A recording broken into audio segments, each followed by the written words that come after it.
সমাগত অসম বিধানসভা নিৰ্বাচনৰ বাবে প্ৰতিটো ৰাজনৈতিক দলে আৰম্ভ কৰিছে নিৰ্বাচনী প্ৰচাৰ। সমান্তৰালকৈ পিছ পৰি থকা নাই নতুনকৈ জন্ম লাভ কৰা ৰাইজৰ দলও।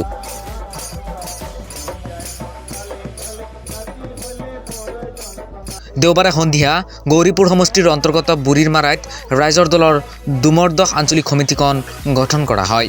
উক্ত সভাত উপস্থিত থাকে ৰাইজৰ দলৰ গৌৰীপুৰ সমষ্টিৰ সভাপতি মনছুৰ ৰহমান, ধুবুৰী জিলা উপসভাপতি অপিউল হক আৰু জিলা সমষ্টিৰ বিভিন্ন ৰাইজৰ দলৰ কৰ্মকৰ্তাসকল।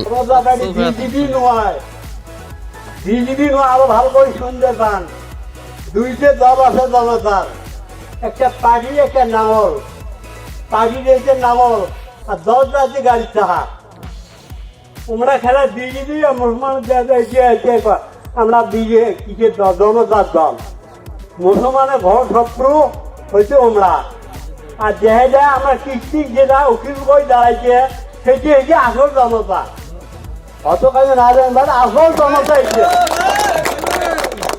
আমি ভুল নকয় ৰাইজৰ দলৰ আঞ্চলিকতাবাদৰ চৰকাৰ আনিব পাৰোঁ যাতে এইবাৰ আমি বিধানসভাত পাৰ্লিয়ামেণ্টৰ পৰা আমি বিজেপিক একেবাৰে বিদায় কৰি আমি ৰাইজৰ দলৰ চৰকাৰ আঞ্চলিকতাবাদৰ চৰকাৰখন সুস্থ সবল চৰকাৰ গঠন কৰিম।